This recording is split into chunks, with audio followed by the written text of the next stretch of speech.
We're all very much on our game today. We're good. We're good. Okay, we're recording. Yeah.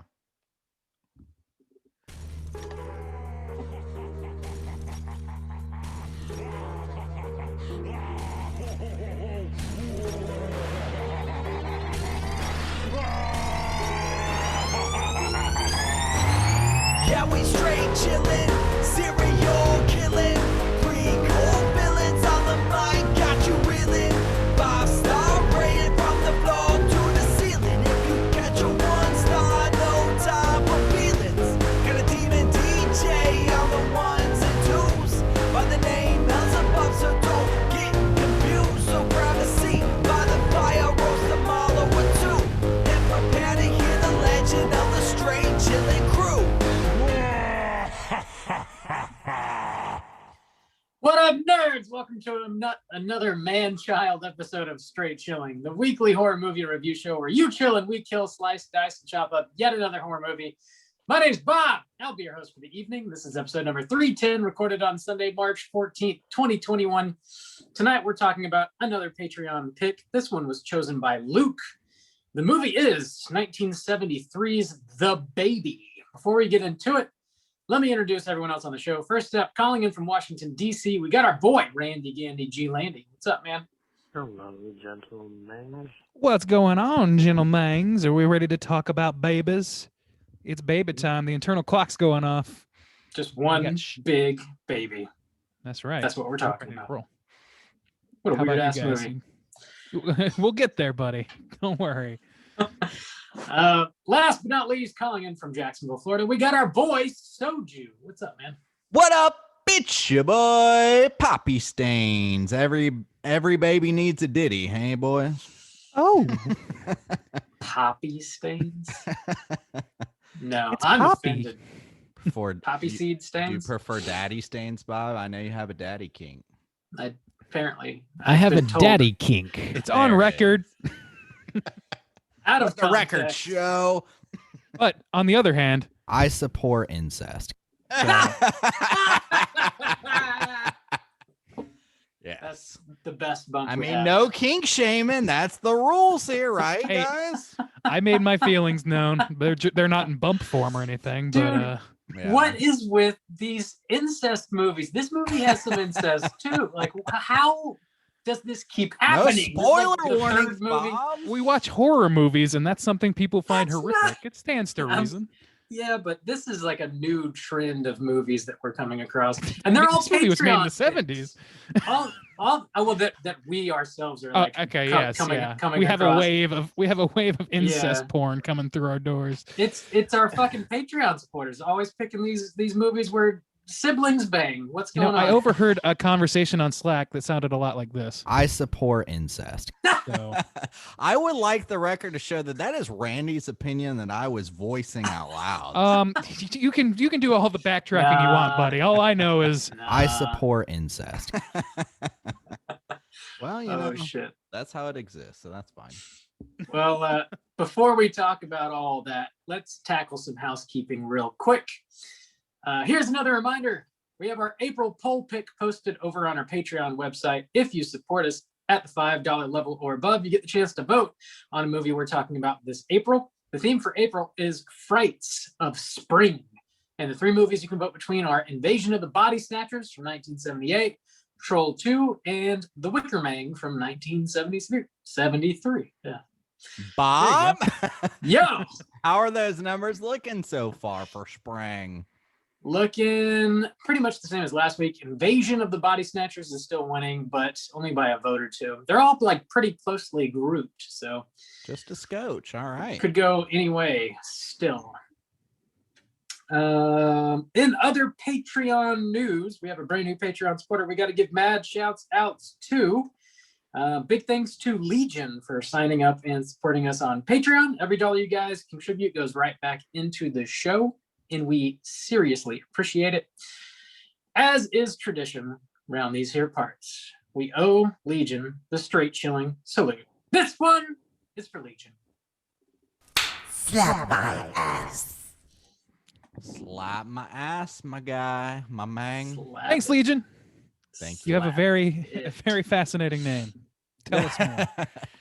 We are Legion. Someone is. Is He that is, I one guess. Patreon supporter, or I'm a little confused on the. We get we mechanics of owe this? another like 45 ass slaps, I guess. But then Oh, they owe yeah. us another 45 There you go. subscriptions. That'll do it. Yeah, that'll do. Also, last but not least, talking about Patreon news. This is a big one. We are finally reopening our You Pick the Flick tier. It is opening. Yeah.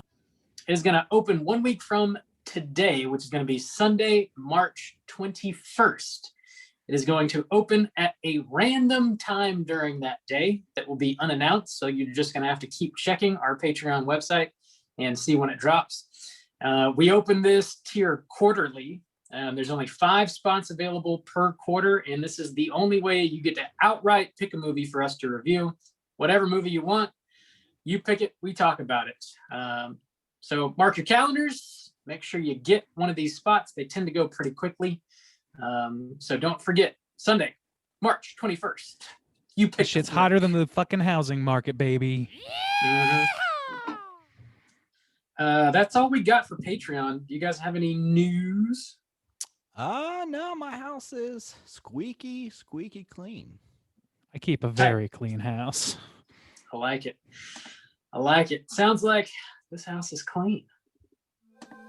This house is clean. And now, a word from our sponsors. If you love film like we do, then we would have to recommend Ghoulish. This is a movie website for all the film fans and all of us. Catch up on the latest in horror, kaiju, science fiction, and more with news and in-depth film perspectives that you won't find anywhere else. Don't miss out and be sure to join their community of film fans today at ghoulishmedia.com. I support incest. Whoa, that's not in the script. Hold on. Come on, man. It's not the time for politicking. I can't wait to go back and get some Randy bumps. Oh, yeah, but No. you don't have the power. I'm I got high all on the power. Randy. All the power. Sure. Wow. We'll see next week what we got. We'll see. Kiss my boy Dick. That's a good one for me. Definitely also check out Ghoulish Media, though. All things Yes. Ghoulish Media. Check it out. They make a shitload of podcasts, a lot of really dope content on their website, some interesting articles regarding superheroes, kaiju, horror movies, all that good shit. Check it out. Ghoulish Media. Slam it in your eyeballs, your ear holes, all your orifices. Fill them to the brim with Ghoulish Media. To the brim. All It their also podcasts isn't penetrating you. That's a bummer.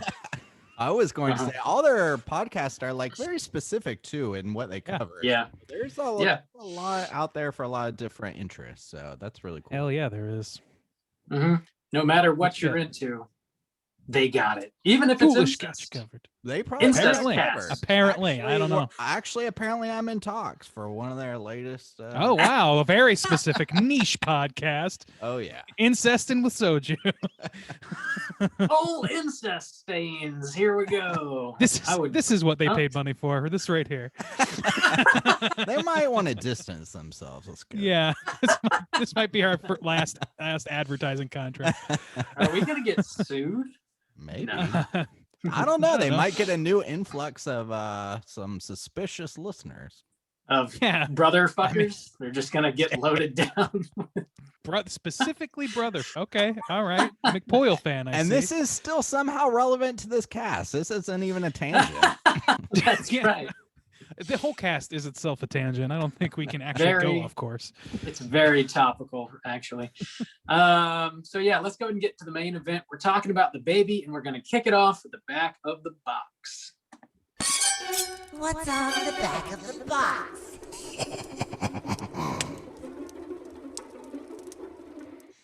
Bob, I hope to God you have this box so I can make fun of you. I do not own this movie, but Damn it is easy to find. It's on Blu-ray. I think Severin put it out if you are curious. But this was on Amazon Prime. I watched it there. Oh, I Easy shut to her find. Tubi. Wow, it's Tubi. all over the Yeah, place okay. apparently. Damn, They all it's watched it on a everywhere. different outlet. That's crazy. All right, so yeah, check out Baby from 1973. It's easy as shit to find. This was written by Abe Polsky and directed by Ted Post, starring a whole bunch of people that I don't really recognize any of their names or faces. Plot synopsis is as follows.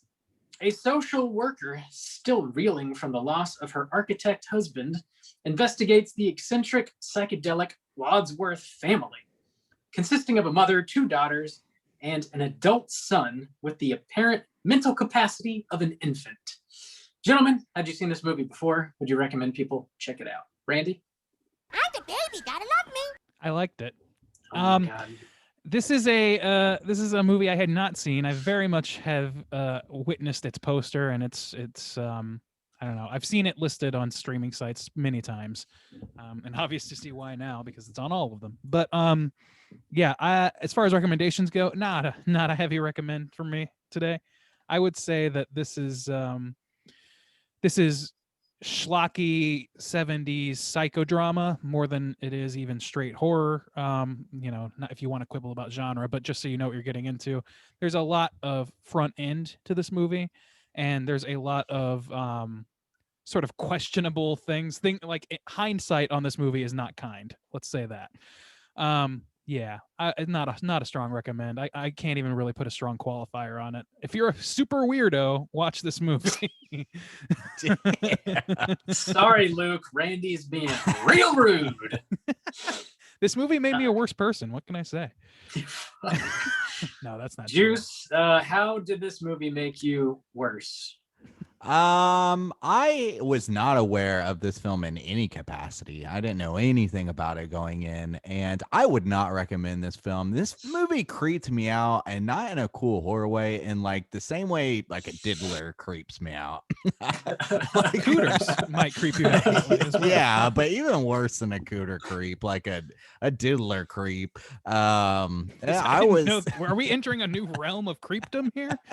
Yeah, Are we breaking open doors here and I barriers to the creep world? I think diddlers are lower than cooters. Oh wow, 7th rung. Yeah. I wouldn't. So no, I didn't particularly enjoy watching this movie. It was difficult for me to get through, to be honest. But I guess that's effective in some ways. Bob, Yo, had you ever seen The Baby before? Would you recommend it? this was a first time watch for me. I was only vaguely aware of this movie. Didn't really know what it was about. Just went in blind. It is not something I particularly enjoyed. I don't think I would really recommend it.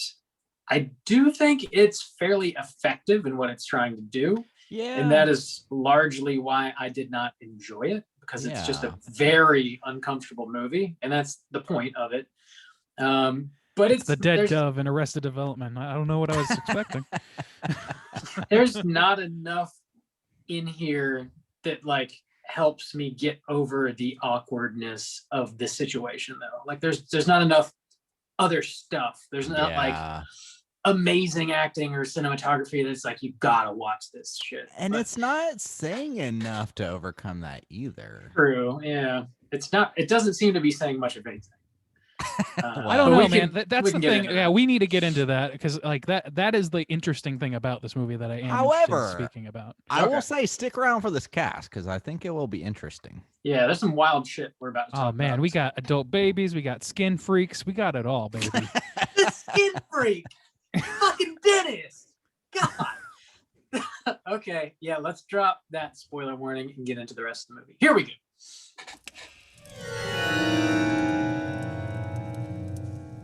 Spoiler warning.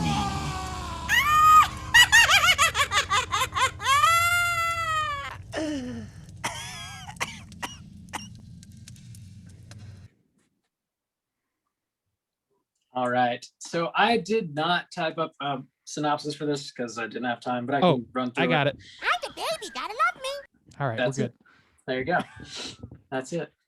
So our main character is a woman by the name of Anne Gentry. She's a social worker, and she gets assigned a case of the Wadsworth family. So, which I've already mentioned is comprised of like Mama Wadsworth, She's got two daughters that are they're probably like mid She got twenties. $2. She got $100 a $2 night. Pardon my fucking tongue. I'm exhausted and can't talk tonight. And then they got a big old baby boy. It's a happy family. The man child, I guess, is suffering from some sort of brain damage, potentially. He's stuck acting like an infant because of something. So the social worker gets in there and she suspects foul play.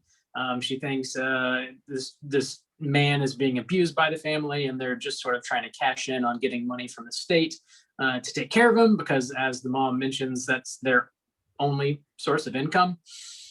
So we're sort of following Anne Gentry throughout this movie, thinking she's trying to really help this man child out and bust this family for doing some shady shit. And they are definitely abusing this man, and they are doing some shady shit. One of the sisters, I guess, was at some point romantically involved with this child, and they like bang in his giant crib, which is super uncomfortable. Towards the end of the movie, we see Anne basically kidnaps the baby and takes him home with her, and there's sort of a big showdown at the end where Anne straight up murders the entire family, and we find out that her true intention was to just kidnap the baby the whole time and take him for her own, because her architect husband is basically in the exact same boat as the baby.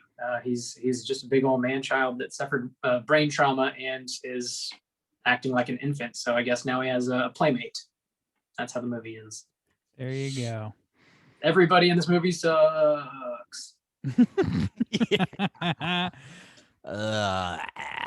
Except for the baby, I guess. He's just really abused. Yeah, I guess really everybody does really suck a lot. Yeah, there's a lot of suck in this movie from all angles, really. Okay, so let's lay some groundwork here real quick. I did a little research into this because I have heard, we've had, in our kink calls before, we've had people call and mention to us that, they have a daddy kink, or they have, things like that. These things are real. Really? I mean, Lord knows you do, Bob. We are aware. We have. Whoa! Don't lock me into this. I course corrected. Don't worry. I Thank won't misrepresent you. I support incest. Thank you, Randy. So yeah, but all that aside, this there is like a subsection of the sexual world that I think they're called adult babies. I can't remember the acronym, but so it's a thing that people do, and generally speaking, from what I read, it's not just that from different what from you like read. Just yeah, from what I read. So there's it's always about what Randy's read. Look, I'm sorry you I guys read have this no somewhere. interest in reading about fringe populations, but some of us care about everyone. So this is a thing that people do, and it's again, that's my litmus test is if it's consensual and they're adults, then it's harmless for the most part. And it seems like that's the case in most cases. I don't think that's what this movie's trying to do, but I think it's important because there's a lot of sexuality driven around this man infant or whatever. And the thing about this movie is he's abused in so many ways, but not the least of which is it's implied heavily that he is kept in that mental state intentionally. So this movie has a weird push and pull between caring for the mentally disabled and or Munchausen by proxy. So I don't know, that's kind of what was interesting to me, is trying to define where that line is. How much of this movie it has to do, for those who don't know what Munchausen by proxy is, this is very much a layman's term. I'm not an expert, but it is when a parent or a guardian of somebody actively participates in making their child or whoever their ward is sick or sicker in order to reap benefits socially and in other ways. So there's been a lot of true crime involving this sort of thing where people are kept, intentional. We talked about that movie Run that had to do with this. There's Gypsy Rose Blanchard, who is a real life killer or, whatever. She's involved with true crime involving a murder of her mother, who kept her, wheelchair bound despite being pretty functional adult until she was in her mid 20s. So these things exist as well. So I was trying to decide where Mrs. Wadsworth draws that line. Yeah, Go there's ahead. also a psychology like aspect to this. This is something we talked about when we were in college, but the idea of even development, like there Mhm. was like one particular case I think that was documented of somebody being completely isolated. Like, do you develop speech? Do you develop like what can be developed? And once you get past a certain point, like one of the things this movie deals with, she's like, I've taken them away, and you think like maybe she's doing something good for this kid because she's like trying to teach him to stand and walk, and she's like, I think he can actually function, the social worker. And so it's that kind of delving into that realm too, is like if this person has just been forced to not develop through like a couple different ways that they suggest, is it possible to save them? Is it possible to pull them out of that and stuff like that? I mean, that was kind of some interesting ideas that I was at Well- least trying to attach to like give this film some kind of merit. Yeah, and that's exactly the kind of thing I'm talking about. It's like a push and pull between that idea and the Munchausen by proxy. It's Yeah. the idea of like, and that's the thing is like this movie isn't very clear about where that line is drawn. It's very interesting to try and suss it out, but it's like the man, like the development issue. This character of Baby, they just call him Baby, so very creative. But he is what 30s, we want to say, and he acts like an infant child, which is not, I don't believe, how that would present itself if you were developmentally like delayed and halted entirely at a certain age. Like this is like the difference between when people in the olden days or whatever would talk about being raised by wolves or whatever. That's somebody who was like basically grew up without socializing with any humans on any real level and had to deal with their surroundings, adapt to them in order to survive whatever they looked like. That's the Tarzan myth, kind of in its own like way. if you were just kept in a crib and like nobody interacted with you for like years and punished you, literally like physically harmed you if you tried to do anything that developed like a normal human being, like what would happen to you? Yeah. And in this movie, they, I mean, essentially just tell you that this, 20 to 30 something man is literally just a baby. He has a giant crib. He wears giant diapers. He can't walk. He can't talk. He's although it's pretty much also like a implied that he's just kept that dog. way. Yeah, he's Yeah. kept that way. We get a little bit of footage of like the family on a vacation or something like that, and one of the daughters is watching it, and it seems as though like in the film that he was fine at one point, and like she starts crying. She's like, oh, we were so cute together or whatever. So I don't know what happened. It seems like there was an event that caused him to maybe regress, and then they decided to sort of cash in on that and keep him ill. I don't remember that. I don't remember that either. Maybe there's two cuts of this because you also mentioned like the sex scene, and that in my footage or in my video was just like Mine was the implied. sister. Yeah, it was implied. The sister opened up the crib and dropped her robe or something. That's and mine Yeah, too. that's- Yeah.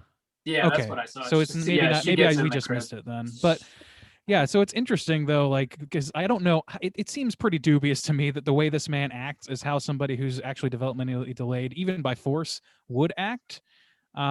Because it's like it's an adult man like pretending to be a baby. It's very obvious that that's what's going on. Like if you were raised in a situation where you couldn't walk or whatever, you would just develop in different ways. Do you know what I mean? Well, If you had the that's something they capacity to talk grow into about. something. She's like, I don't know. This movie, And I'm no expert, so please the I'm shooting social from the hip here. worker like comes in and she's like, well, his legs look fine. But Yeah. if you were a 30-year-old man and you never walked, your legs would not look fine. No, exactly. He's like, yeah, this is So- which is why her like at the reveal of her husband at the end, that makes a lot more sense for that Sure. character. To, like the fact that he would like act like a baby and be drawn to things that babies are drawn to, that's where it's dubious because like I mean well, Becky works with developmentally delayed kids a lot of the times, Yeah. and they get to be older, and they still have like mental blocks that they can't get past, but they're not acting necessarily like children. They're not necessarily like picking up teething rings and sleeping in cribs, partially So- because that's a cruel thing, Well, but and also one because that's thing- not how development really works, as I understand it. Well, and one thing I want to clarify too that I had a real problem with by the end of this film because if you take it from a point, we see them literally torturing him. Like one of the sisters, old Yabos McGee, is like hitting him with like a prod, like a cattle Like a prod. cattle prod. Yeah. So Fucking and she's Scott Hall style. and for doing something like trying to walk or something. I don't remember exactly what it is, but the social worker's trying to Standing help up. him. Yeah. Yeah. And so she punishes him later after the social worker's gone. So through this movie, and even so, the social worker kidnaps him at one point, and they show scenes of her like dressing him like a normal man, like in a suit and tie, and like trying to get him to stand up, and he like can kind of at one point. So the whole ruse is like she sends like this ransomware, like I am developing him and he's never going to revert back, like he's growing and stuff. But then there's the twist that she's maybe not actually doing that, and it was okay. So I want to clarify, was that whole thing completely a ruse just so that she could kill off his actual family? But her whole complete intention is to keep him as a baby as he is, not develop him at all, just so that he can be a playmate with her fucked up husband? Yeah, I think so. I guess, which seems strange because she could just kill them anyway. Like they don't know. There's a scene where like the family gets together and they're like, we have to find baby. We got to find out where he's at. They don't know where this woman lives.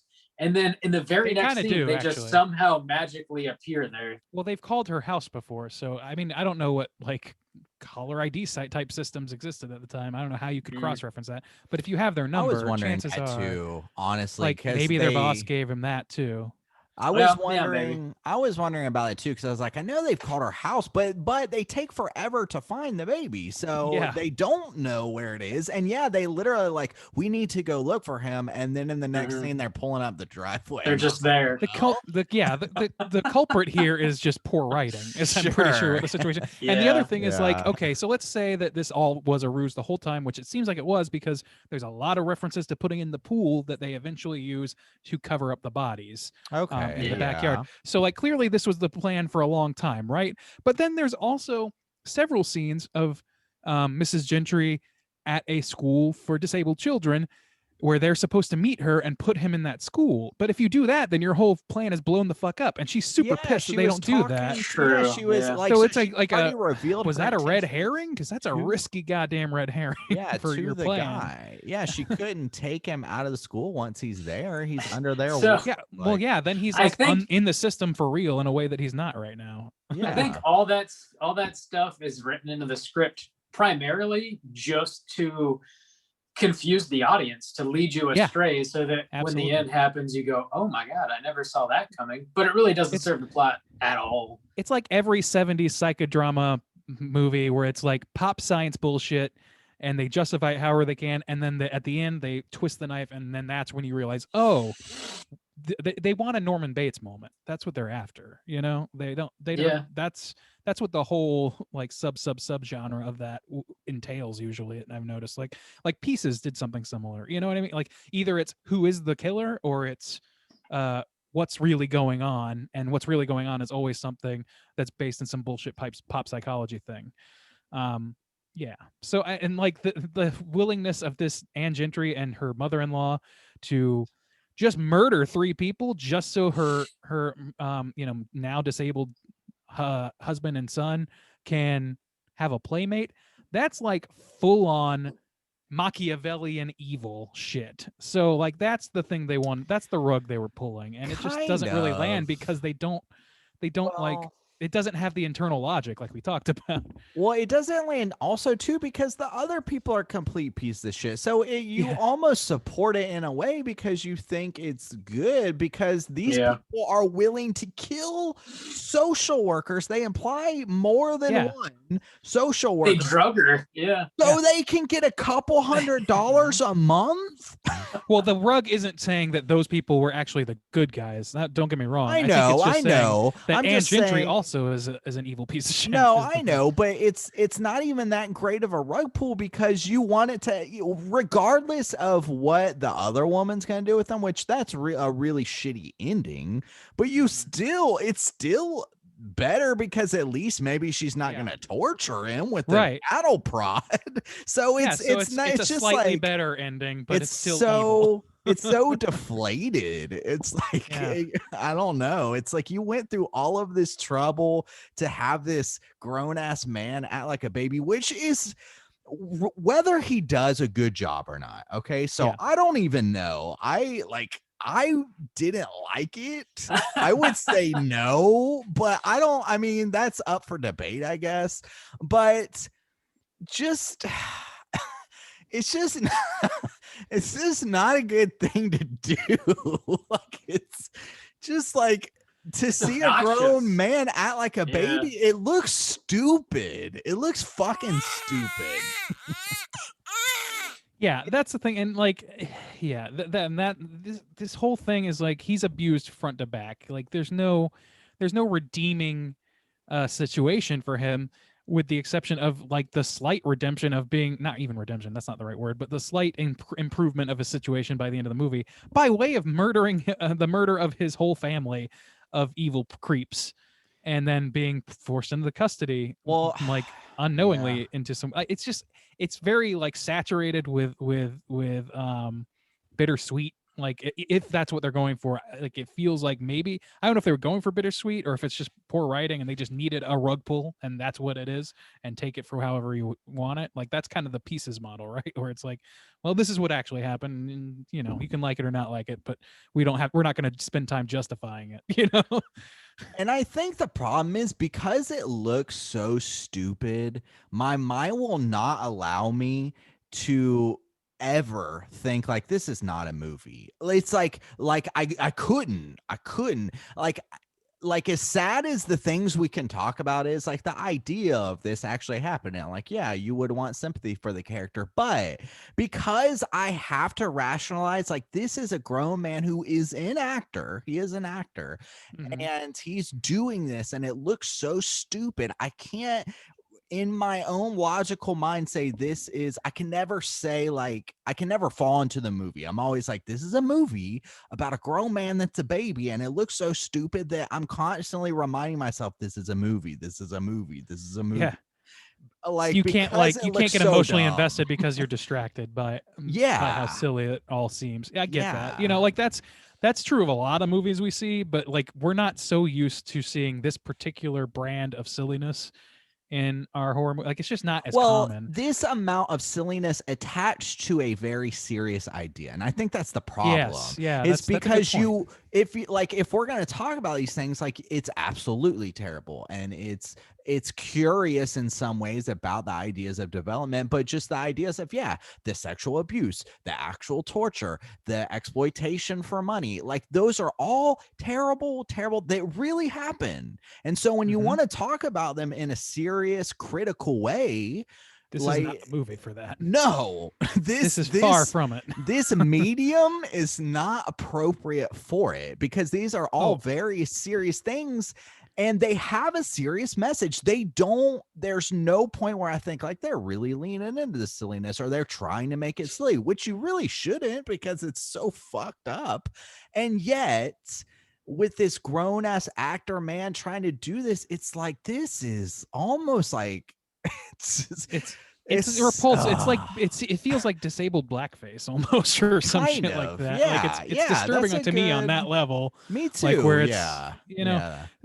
I mean, and I totally get what you're saying. I think there could be a movie that addresses these things, and from all I know, there definitely is. You know, it seems like there's so many movies Yeah. out there that maybe there's a movie that can successfully deal with this topic and even have somebody acting this way, or acting.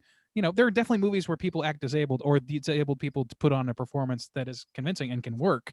But this movie is far from it, because it's more important for this movie to pull the rug out from under you, effectively or not, than it Yeah. is to actually, you know, make a point. We're filling in this movie with the points, with the seriousness that it aspires to, because it only aspires to that as far as it needs to get us invested in Anne Gentry and that whole situation, and so that it can fuck with us. Yeah. Like, it's about fucking with the audience more than it's about the plight of the disabled people in the world. And like, I was looking at this up, and there's like, This movie was made in 73. This was only a few years after there was basically like I don't want to get too political about it or whatever, but there's like massive abuse problems with psychiatric hospitals and things like that. If you've heard of Cropsey, this is the same genesis of that, where in the 67 Reagan made it illegal to institutionalize somebody against their will, which is seemingly a good thing. But part of the effect of that is that, these non-state run psychiatric hospitals just push people out into the world. And there's just mentally disabled people now roaming the earth without even really the capacity in some cases to understand how to get better or what, like, it's not a good situation. And they all wound up, not all, excuse me. There's a lot of them that wound up like in the prison systems instead, because they don't know how to function in a like normal society in some of those cases. So there's like a lot of shit that's like, this is a serious topic even then. I just don't want people to be thinking about this movie as like, well, it's a product of its time. People didn't really understand psychiatric issues back then. No, it was a hot issue. Like, people were talking about it and people were making mistakes about it still, but they were like, the reform had been happening since the late 50s, I think. JFK did some reform in 63. I'm looking at a timeline here and just like rattling them off. But like, there's been a lot of shit going on, and there's some debates as to whether or not either any of that stuff worked to the benefit or detriment to the disabled people. So this is a thing they're really like exploiting like for this movie that turns out to not really seem to give a shit about the issue as much as it does about fucking with us as an audience. So, I mean, that bothered me, I guess, is kind of the short way of saying that. Yeah. And I guess too that it's just all of that wrapped into the idea that we want to present it as horror, and it is like effective in some ways from a horror standpoint, but to take that issue, wrap it in the package of horror, only to like pull the rug out and be like, nope, he's just gonna keep getting abused, or like, I don't know, it's just there's no reason for me to watch this movie. Like, if we didn't get suggested this movie there, and again with like, would you recommend this movie? Like, no, because why watch this movie? Really? Like, what's the point of this movie? Really? Yeah, there is no point. And that's the truth with like a lot of these psychodramas is like, it's all about, it's like having the Shyamalan twist without the substance, which is one thing that he's been criticized for, and other people imitating him have certainly been criticized for. It's that same thing where it's style, not substance. So, I mean, yeah, it's a total fucking, it's honestly kind of a waste of a concept, because there's some cool, like, interesting ideas in here. Like the mom, I liked, like I was, like I said, like the Munchausen by proxy thing, that was really fascinating for me in this, even though that's kind of like a pop psych thing now. It wasn't really at the time, and they were talking about it without talking about it in this movie, or at least I infused this plot with that, because the mom clearly, I think, in my mind, the mom does give a shit about her son. It's a really warped love, but Mrs. Wadsworth like is furious about the use of the cattle prod, even though she does her own like belt abuses or whatever, like, or at least it's implied. But and she's the daughter says we should have sold him to the circus when we had the chance as a freak, and she's like, are you calling your brother a freak? And that's like, again, playing into this whole thing of like, okay, it's like people didn't know what to do with people with these incapacities at the time. So it's really just leaning into that hard, but it has nothing positive to say about it, but then de facto kind of becomes negative because it doesn't have anything positive to say about that. Well, and it almost That's how I feel about it. Yeah, it almost implies other things too that it never falls through. Like if it explored maybe some of these other things, maybe there would be some redemption in this. Like the idea of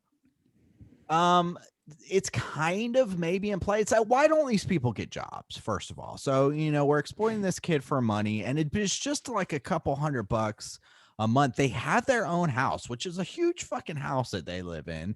And there's 2 young daughters, and okay. In Los Angeles. Yeah. And okay, maybe if they leaned into the idea that like, we can't get jobs because this person takes so much dedication to, because we often see like Yabos McGee watching him when her mom's like playing bridge or something like that. But the other daughter who's like sexually abusing him, we never see her really do shit. So if they lean into more the idea of like this whole family has to rally together just to take care of this kid, and then that's where they take their frustrations out on, like, oh, I have to spend my whole life, I can't even get a job. But it's not, it's like they just all sit around and they definitely can get jobs, and it's definitely partially like a grift on their part, at least on the daughter's part. I feel like the mom, Mrs. Wadsworth, has like a sincere psychological problem that she has de facto passed on to all three of her children in one way or the other. And so like but the girls, like, they don't, I think that what they have is like they exist in the real world. Like, they're going out, they're doing stuff. They talk to regular people. They know Dennis the Skin Freak and all kinds of fucking people. And if any one of those people knew that they were cattle prodding their little brother, I gotta think that they would know inherently that that's not okay. Yeah. So I think they're just like sadistic. And the daughter who's like fucking her own like disabled brother, I mean, that's clearly evil by any metric. I guess what I'm getting at is I don't know if Miss Wadsworth started out evil or just warped herself. And I think the daughters, though, I think they're smart enough, or they should be, to know the difference at their stage of life. And if they go out and fucking, like, one of them is an actress, the one who abuses him sexually is an actress, she could go continue to work she and does get her own place. Like, she said she does commercials from that. Like, I don't know. Maybe that was part of the lie they were telling the Gentry, but maybe. I don't know. To me, the read on it was I felt a little bit more sympathetic towards the mom in a fictionalized, even more fictionalized, unshown past version of herself, who she had trauma in her past, right? Their husband left her. It was her third husband, I think they said. Yeah. And they sort of like justify it that way. Are through different men. Right. So they're all half siblings. She has trust issues about men. She has this young boy and has a psychotic break, essentially, that, you know, she has her own mental health issues. Like, I don't think that the daughters have that same excuse. They lost their dad or whatever, but many people do without abusing their brother sexually or with a cattle prod.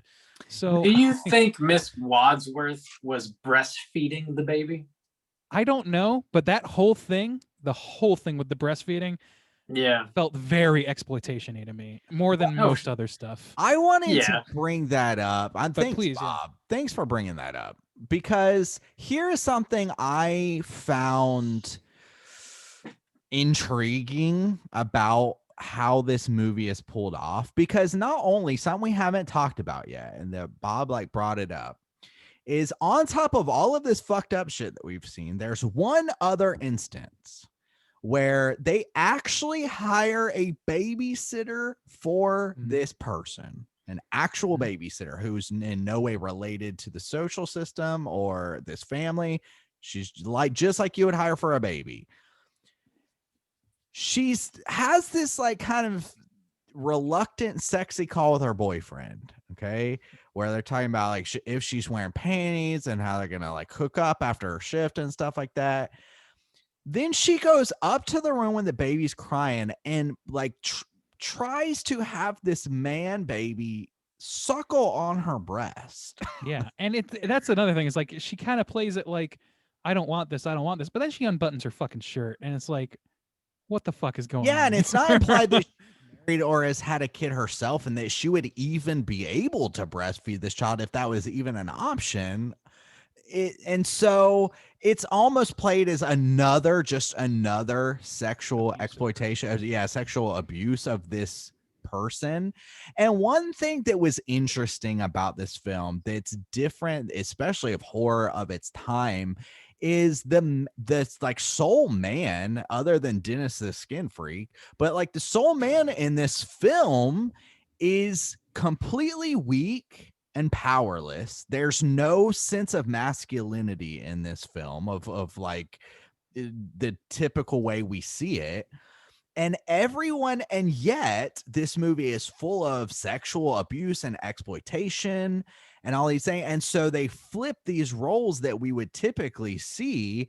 And I, like, I can't not deny that those aspects made me uncomfortable in some ways too, because they're taking advantage of this powerless man, these women, Well, it's and they're all corrupting maternity. sexualized. They're sexualized in these, like, but then they become very gross. Like, oh, Yabos McGee always has her Yabos popping out, like always. But like, she's so disgusting, and what I've seen her do, that it starts to corrupt these like gender roles in certain ways that are completely opposite of what we see in horror. And I thought that was interesting.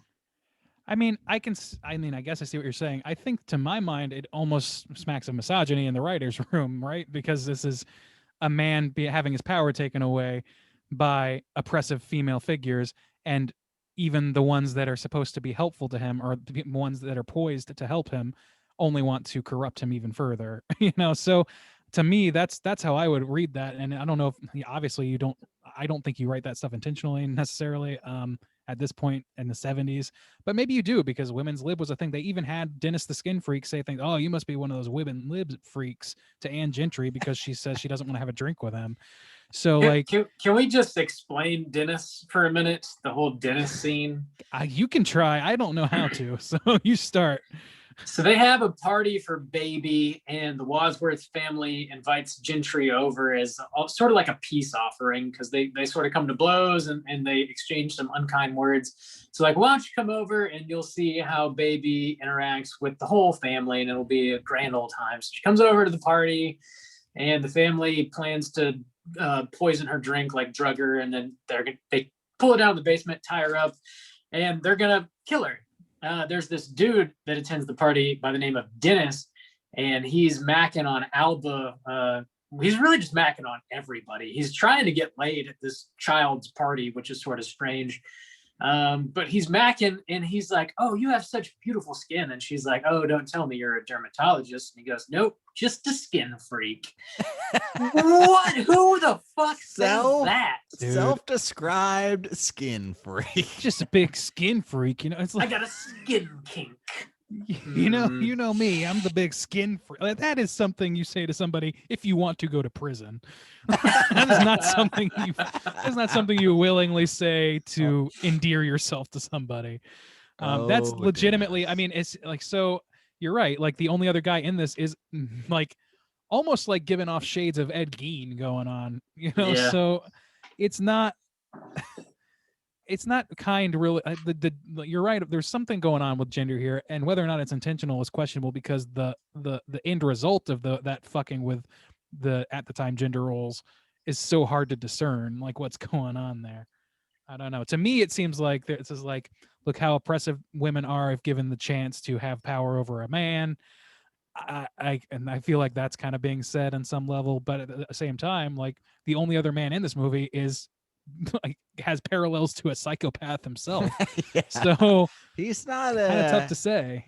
Yeah, he's not a good role model, Dennis. Alba like out psychopaths him though. They're like getting kind of close up, like laying up on the stairs, and she like pulls out this lighter and she's like, put your finger in the flame. And he like kind of does for a second, and pulls it out. And she's like, keep in there for a full minute. A full like, he keeps minute? trying.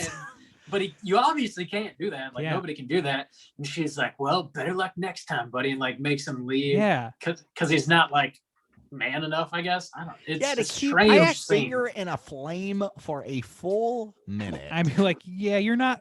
There's no person on earth that I would do that for. Your Yabos just not to that good, play girl. with them. Yeah, I don't know, man. That actually adds weight to the idea of us being anti-feminist to me, because another part of this movie is the whole Wadsworth family has that party supposedly for their disabled son to have a birthday, but it really is just a drunk rager that feels like there's definitely some coke being snorted off screen. You know what I mean? Like, Dennis the Skin Freak is not there for fucking Baby. Well, we see Dennis the like Skin some Freak is there for Yabos. She does say like, oh, you'll And see skin. how they interact with the whole family, and yet there's like several shady people there, Mhm. and Yeah. that's another weird scene of just there's this party and there are all these shady figures like dancing around and having a good old time, and then the man baby just crawling around, Yeah, and they're feeding and then them crawls away frosting off their for like an hour. shit. Like Yeah, this he movie's crawls into the just- basement and nobody knows. Nobody just fucking so- noticed. It's He his can unlock party. doors. He can unlock doors. This movie, I want to point that out because that was really the moment where not the moment, but it's a moment where I was like, okay, this is not how a disabled situation works. As far as And I he's understand. able to like crawl down the stairs into the basement. Yeah, and he understands language. Like there's several scenes where he responds appropriately to questions and answers, and he can answer to some extent. So like this, I don't know. Like they are like, I don't know. There's Munchausen. I don't know what's going on, man. It's just too confusing to try and suss out what this movie is trying to get across or what I don't think it's trying to do anything. That's at the- all. that's the conclusion It's just I'm an coming to, right. exploitation movie. It's just Exactly. trying to shock you, and that's this movie. This Yeah. movie It does is so by somebody keeping had you an confused. idea. Yeah, it's somebody had an idea of a real fucked up plot, and then that's it. Like I think we're trying to read into it more than the people that wrote it did. And well, we're trying you know, to there- contextualize it around the real Sure. world issues, and it's not made. For, Yeah. it's not built for that. It really It's isn't. not. It doesn't And it hold up only to that hurts that whatsoever. conversation probably. Yeah, and the shock of the movie is not shocking enough. It's not a spectacle enough to overcome the lack of substance at all, in my opinion. You know what I thought too? It's so easy. It's so easy to make this movie better than it is. Sure. Like, There's a lot of so- easy workshops you could do, right? yeah, it's so one thing, another like just to harp on this movie a little more, how shitty a job they did is I really do think because so it was so clear to me, so clear that there was some kind of twist coming with the architect husband. I mean, they set it up in a way to where she says like, "Oh, my husband was brilliant," and they're like, "Was like he died?" But then she says things like, "Oh, I spend Saturday with Roger or whatever." Like there's this whole thing. Like, okay, so They I'm hint at it. So I was thinking, okay, maybe this woman stole this man's body. I thought there was going to be some kind of sci-fi shit where they switched the minds, like maybe I he was a wondered that. vegetable or in a coma or like something where you switch the mind or something. That was going to be about occult that. witch shit. And Yeah, and just something like that. even the poo fart of a damn yep, he's also in the same state, and so now they're gonna be playmates. It's like what a weak wet The- fart that The was. poo fart. The poo fart. A poot. it's Poot just fart. it doesn't work, man. It just really It's really just doesn't fucking work. So everything about it sucks. It's like I'm the baby, gotta love me. There it's- are like some like trying to judge this movie by like what it's trying to do, which is to shock you, make you feel disgust. It does succeed in that. Like if you don't read into it at all, if you're not trying to get anything else out of the movie, it does succeed in doing that. I guess, But but it's not who the mark wants of a good that? movie though. Like yeah, No, there's movies I that agree. yeah, but I I'm know you're trying not to, saying like, that, but Meet the filmmakers on the level, like I trying not understand, to yeah. read Trying to more give in it- the movie than the people that made it. You know. yeah, you're trying to approach it the way the filmmaker approached it. The problem is that the filmmaker approached it with haphazard, like sadism almost. I don't know. I don't think that this movie. I think that the most interesting things about this movie are the things we bring to the table for it, and that's the truth. I don't think there's a whole lot that this movie offers beyond a premise that we can build on as people discussing it. And that's not good. Yeah, yeah. This was a weird choice for I'm curious like why this movie was picked, honestly. Yeah, I wonder. I Like, feel- it might be a punishment thing where people are like, "Oh, you make him watch a shitty movie." We've had No, it a few times, but It is not one of those situations. I It's just not, okay. yeah, I haven't spoken to Luke very briefly. Does enjoy this movie. I feel like this is one of those movies like if you were like a teenager, like just channel surfing late on like a Saturday night, and you just like came across this and you're like, what the fuck? There's this giant man baby, and then watched it in that context, like never knowing about it before, it probably would blow your mind a little bit. And I could It's- see yeah, myself I could see enjoying that. this movie a lot more in a situation like that. it's but audacious enough for that. Totally, yeah, to like take you completely off guard. Mhm. But that's just not the situation that we first watched this movie in, which is unfortunate because I think there is something to be enjoyed about this movie, as half cocked as it may be, but Well, I think there's even something more enjoyable about maybe listening about people talk about this, like cathartic or something, because yeah, I wouldn't, if I stumbled across this movie and ended up accidentally watching it, like you said, flipping channels and then like kind of, watch the majority of it or all of it. And then I was like, what the fuck was that? Yeah. And I'd Yeah. want people to like talk about it or know that Yeah. other people understood like my thought. Then I still As a thought like this would curiosity, it make works. a good cast or like an interesting cast because there's so many fucked up ideas going on here. You don't want to just watch this movie and feel like you've wasted your time. I guess like Well, I mean, yeah, and it's a tall order. You have to meet this Yeah. movie in very specific grounding in order, like Rob described, in order to get that audacious, wave to hit you the right way. Because otherwise, it just doesn't.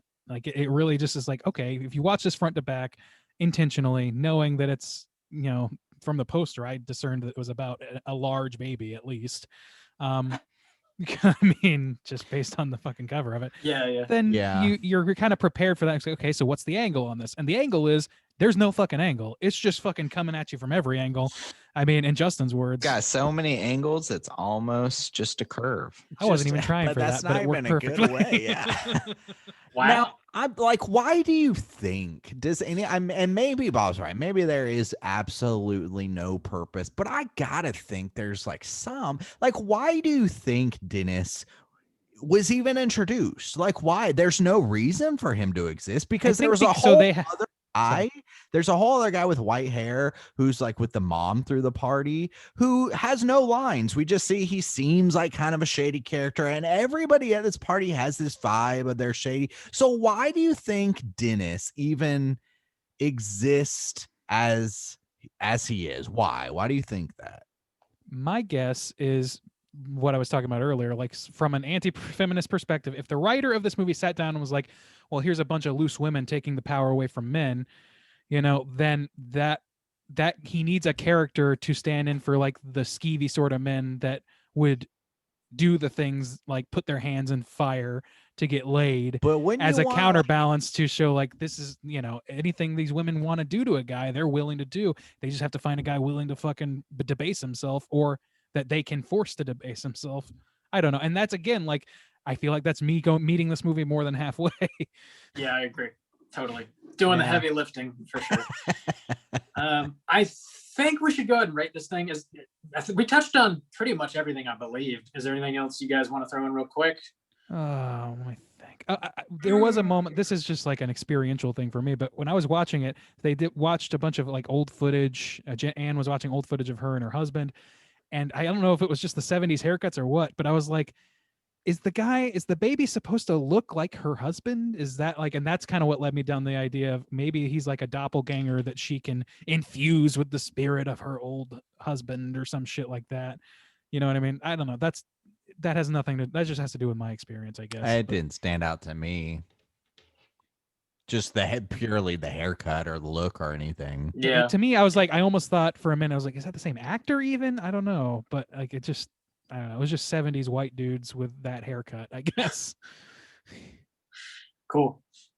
Let's rate this thing out of 5. Juice, why don't you, Juice Downers, kick us off? How you feel about the baby? Dude, I don't know. Because last week I gave The Howling Deuce a 1.5. And I try for some sort of consistency. But this movie, I just didn't like hardly anything about it. It was so weird to watch and it made me so uncomfortable. And there was nothing for me to like take out of it, to like take home with me once it was done. I mean, I was curious about watching this movie, but other than that, I'm not curious to talk about it like on the cast, but I just never want to watch this again. I don't want to think about it again. It's the way that they execute so many things in this movie is bad. However, I will say though, if you take a grown man out of this movie playing a baby, which is the most disturbing and thing that sucks me out and, reminds me that this is a film and is like exploitative and stuff. the acting and the situations around that are fine. You know, like everybody does a pretty, there wasn't any acting like the Howling Deuce in this movie. Like everybody acts pretty good or fine, you know, there wasn't anything that blow me away. But and even the situation, I guess, of like hiding their body in the pool, or like I said, when I thought she was trying to do good by the guy, like I was like, okay, there's something to this. So this one's really hard for me to rate, honestly. Do you want us to come back to you? No, I'll just give it a 1 star. I guess. I don't know. This one's kind of an enigma for me, to be honest. This is one of the hardest ones I've had to rate in a while, but I didn't like it. I didn't enjoy it. But it wasn't like a complete piece of crap.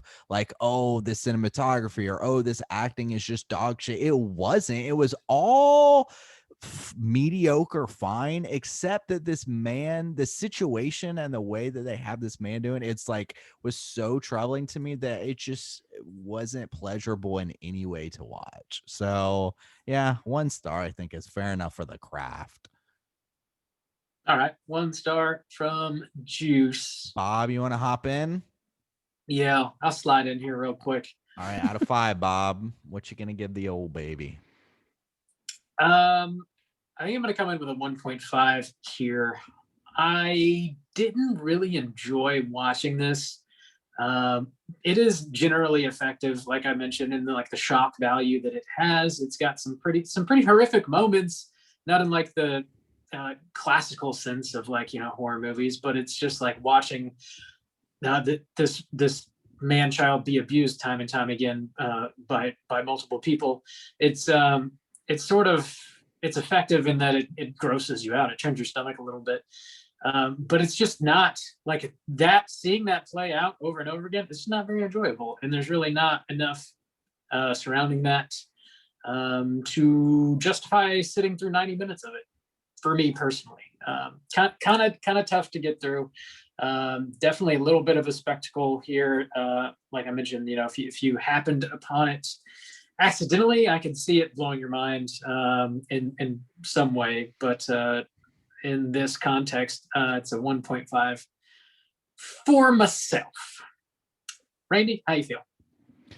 Not too differently from you guys. I think that this movie, the most interesting things about this movie, like I said, are the things we're bringing to the table, and we've had that happen before.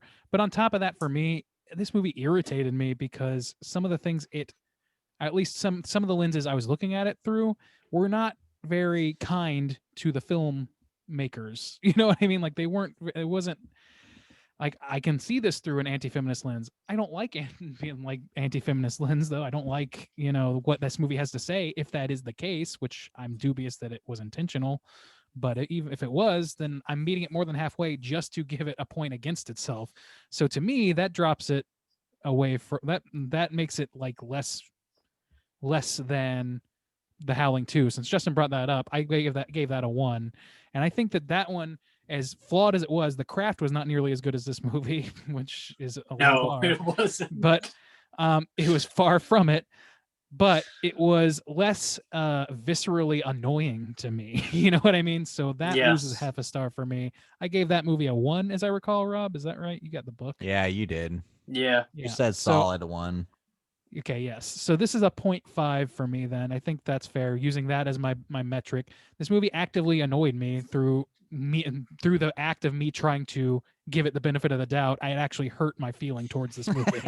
So damn, that's not good. But on the positive side of this, it did make me think of some interesting things. It did make me actually look up the history of psychiatry in this country a little bit and find out a little bit more about it that I didn't remember or know. And I will say that the acting, I think, is pretty good, actually. Like on its own, like in a scene for scene basis, it's not mind blowing, like Justin said, but it's serviceable stuff. And I think that especially Mrs. Wadsworth, I think she brings like a nice cutting air. Like she's a very much like the Black Widow of the family. She's got like real menace to her, even from the beginning. And I think that's pretty, like, she does this like interesting, she looks kind of like Liz Taylor. So maybe it's channeling some of that energy too. It's like of her and Cat on a Hot Tin Roof or something, where she's just like subtly jabbing at shit or subtly like saying shit, double talk towards people, towards Anne particularly. And then eventually she's like calls her a bitch. And it's like a little Dallasy, So I don't know. I wanted to praise those things because those things did work. The editing worked well enough. Like on a craft level, it does follow. It's just bad writing, and it's even giving it the generosity of meeting it more than halfway only made it seem less good to me. So it's a 0.5 for me. I was pretty not chill with this movie. Yeah. All right. 0.5 from Randy is going to put our aggregate at a solid 1 star. Let's jump into our Rotten Tomatoes segment and see what the critics and users think about The Baby. Certified. All right, bringing it back. Here we go. Rotten Tomatoes segment. The way this works, ladies and gentlemen, is that I'm going to ask these two to guess within the best of their ability what the aggregate scores are for both critics and users on RottenTomatoes.com. We're going to start with critics, and there are only 15 here. Only 15 critics, so it's not certified one way or the other. Doesn't have enough for that. Hold on. There's something in the way here. Okay, there we go. Yeah, so we'll start with Bob this time. Bob, what do you think the critics gave this film? I can't imagine they were very kind to this movie. Mm-hmm. I'll take 25%. 25%. Okay. Soju, how you feeling about it? I agree. I can't imagine that this is positive. I don't know. 25's pretty low. I'll go slightly higher with 30. 30. Okay, well, Soju, I think even you will abstain from the hell yeet when you find out that the actual score is 93%. 93%. Is mind-blowing to me. Wow. Maybe we are stupid. Yes, did we miss something? It's very well, there's no maybe. We are stupid, but maybe we're that stupid. We missed a lot of things. Yeah, I don't know. I'm gonna read but 14 essentially out of 1% out of 15. One rotten. I'm going to, and a lot of these are relatively modern reviews. The negative review doesn't say anything. Oh no. The older, like the rotten review is not say, doesn't have a quote listed. But I'm gonna read because I'm more interested in the positive reviews here anyway. So I'm gonna read a couple of these, and maybe it'll bring us to Jesus. Who knows? Well, this person wrote, "The Baby, though marketed as horror, plays out like a deranged woman's picture. It's melodrama modulated to the rhythms of errant maternity." That's written in 2018. That was written. Maybe we should have got a woman on here. Dude, maybe. Maybe we fucked up, and that would be far from the first time. So all right. Read a couple more positives. I'm really morbidly curious. Oh yeah. All right, here's one. "There's a master's thesis on The Baby waiting to be written, and I'll be first in line to read it.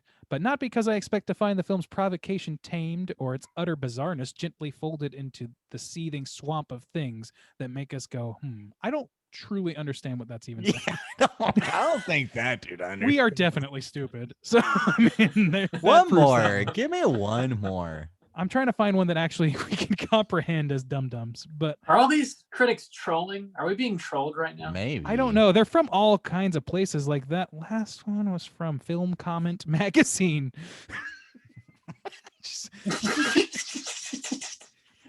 That sounds like it was improv in an instant by somebody on stage at UCB. I'm from Film Comment Magazine. I love Randy's breakdown. Yes. That's some weak sauce in Randy's opinion. That legitimately sounds like something that somebody would fucking just say in a conversation as a placeholder. Okay. Let me see. I'm trying to find one that maybe will enlighten us here. That's the name of your fucking magazine. Okay. Laughable here's one. bitch. Here's one. The baby is absolutely gaga, or should that be goo goo gaga? It's multiple personality disorder of a film that vacillates among the extremes of weirdo exploitation, psychological horror, and social reform drama. I gotta read more. I'm gonna just keep reading these fucking things. Wow. The Just discomfort blowing of the my baby mind. is what makes it seem surprisingly subversive, thanks mostly to the rigorous physicality of David Mooney's, here credited to David Manzi, performance as a developmentally disabled adult. He just I don't crawls. know about that. He I doesn't. don't know. About that. His face He's trying. fucking He's pissed me trying. off. Okay, all I right. don't know why. It's just like, I kind of It's- feel you there. It's just so obnoxious. yeah. I think it's fucking Uncanny hated Valley it. shit, maybe. I don't know. To me, it seems like he's almost- really attempting to do baby. But the That problem is that was- that's not how disabled.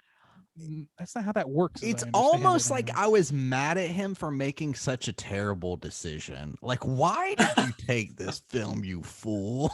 Like, what? Apparently, because it's amazing. God, apparently. Here's the true answer. The film has the look and feel of a TV cop drama and a politically incorrect, outlandish storyline that couldn't be filmed today. It's like, okay, that's what it really Oh, is wow. for people. Is that That's it's just shocking, and it's just something that you Yeah. can't, and something that people would frown on today. Therefore, it is good. It tells PC culture to fuck off. So I love it. Fuck your feelings, bro. Here's a guy acting like a baby. You owned us, bro. You got it. You got it. Nothing like well, holding up. all right. a Anyway, let's go on. man-child. Let's go on to the users here. Let's go to the Yeah, user yeah, score. yeah, There's yeah. 200 over 250 here, so there's a bigger sampling, not a huge sampling by any means. But we're gonna start with Soju this time. What do you think the users gave this film? I have no fucking clue now. I fucking don't know. A billion %.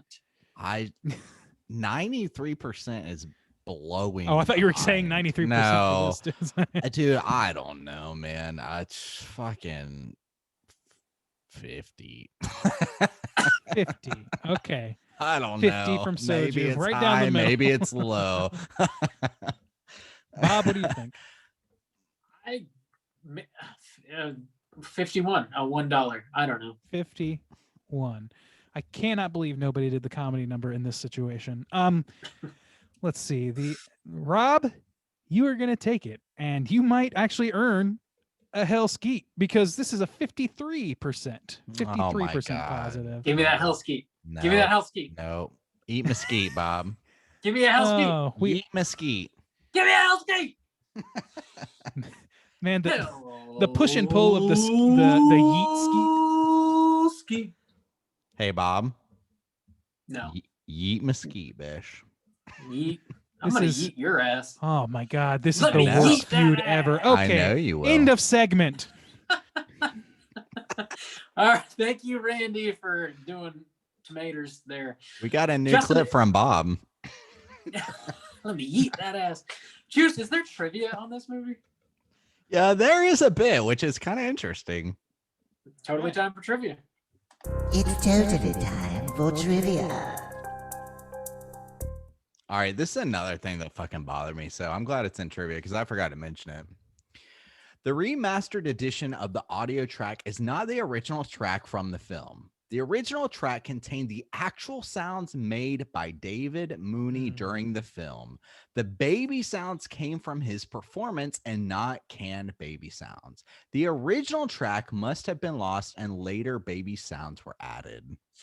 Which both are bad, honestly. I definitely think they should. Like, I wish so much that they had his actual voice, because if you are going for a developmentally disabled person, That's which true. then that's how that would be. Like, if you're gonna it would still touch be on this from a bad, social though. perspective, you damn well better have your shit together. And for what I understand about it, they really fucking don't. And I could be way off base. If somebody knows better than me, please call in. We're gonna give our number later on. Let us know how wrong we are. I would love to hear another perspective on that. Yeah. True. David Mooney observed children with special needs in special schools to research his role as baby. So, I mean, this dude tried. I still feel like it was a poor knows better than decision I on do. I his don't know. part. Here's something that kind of goes along with what Randy was just saying, which I didn't really think about before, but disturbs me in another way, I guess. David Mooney shaved his whole body for his role as Baby. But if he were just a regular man, he wouldn't be smooth like a baby. No, he just wanted to be smooth. I can't Your blame a guy body for that. wouldn't be physically. Oh my god! Unless I don't they, know. unless they had a scene where the parent, where Mrs. Wadsworth was shaving his ass or some shit, that doesn't make sense. Fuck. Damn, that was. I'm glad that doesn't exist. Yeah, that's the Snyder cut. Of It course. took about a year for writer Abe Polsky to convince Ted Post to direct the film. Post was reluctant to make the movie because he found the dark premise to be too negative. Now, follow this up with the last piece of trivia I'm going to do. This is so unfortunate. Oh no. Uh-huh. Wait, I don't know. I'm This is confused. I'm confused. I'm just gonna read it and then you guys can clarify for me. We'll please. make sense of it for you. Okay, Yes, please.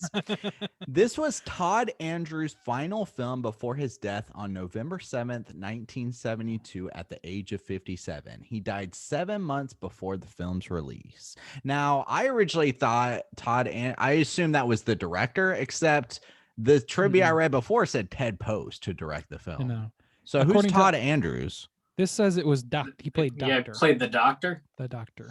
Oh, okay. I just assumed it was the director. Okay, so it wasn't as interesting as I thought. That's still unfortunate. Yeah, very. Died at 57. know, Damn, man. Maybe that's I'm- young. It's possible that I'm incredibly off base, and I'm starting to feel the weight of maybe being very wrong about a very serious thing. So I don't mind please being set me wrong. straight. I mean, Randy's more if I had problem being self-conscious wrong, I than wouldn't me. be fucking freewheeling like I am all the Yeah, time. we are. But not I do always want to know the right. truth. Like if you know better than me, please let us know. I would love to not to be talking out of my ass about this. Please correct Randy, not me. Yep. Oh wow. You Thank you, pricks. Juice, for the trivia there. You know what time it is? It's time to go Oh hunting. yeah.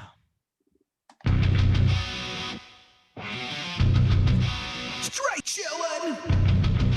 Gooder of the week.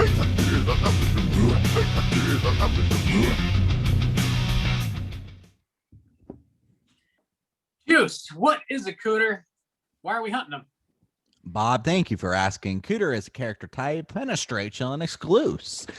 A cooter has to hit 3 of these 5 points to be considered a cooter, and we want the cooter with the most points.